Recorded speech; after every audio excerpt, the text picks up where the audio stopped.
Developers in Portland say a city ordinance meant to boost affordable housing is instead now stalling construction. And they say the building of hundreds of new units is being delayed. News Center Maine's Alex Haskell live tonight in Portland with those details. Hi, Alex.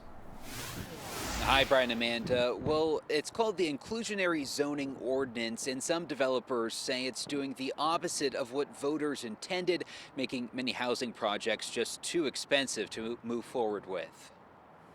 We'd love to be building affordable housing. But Jonathan Cully, managing partner at Redfern Property, says Portland's inclusionary zoning ordinance is making that nearly impossible. What's happening is nobody's building anything, and that's hurting the market. The ordinance was passed by voters in 2020. Supporters say it was designed to increase affordable housing in the city. It requires all housing projects with 10 or more units to set aside 25% for lower to middle income households, or pay a fee of more than $180,000 per unit instead. The problem is developers rely on banks and investors to build housing, right? And so we can't just say, oh, we're gonna do this for free, or we're gonna do this at a loss, right? Like we're not able, the private market's not able to do that.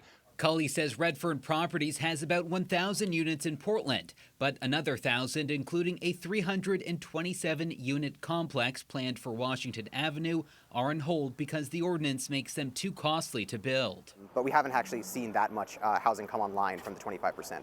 Todd Morris is president of the Urbanist Coalition of Portland. He says only a dozen affordable units have been completed under the rule so far. He thinks that's low, but adds these projects take years to finish if they're built at all. And what we want to do is set aside half of that property tax, that new property tax revenue, for 5 years, and put that into the Affordable Housing Trust Fund, and then use that money to build mixed income social housing projects. It's one possible solution, Morse says, to help ease Portland's housing crunch. Meanwhile, developers like Cully are pushing for change as well. I'm going to advocate always for more subsidy to build more affordable housing.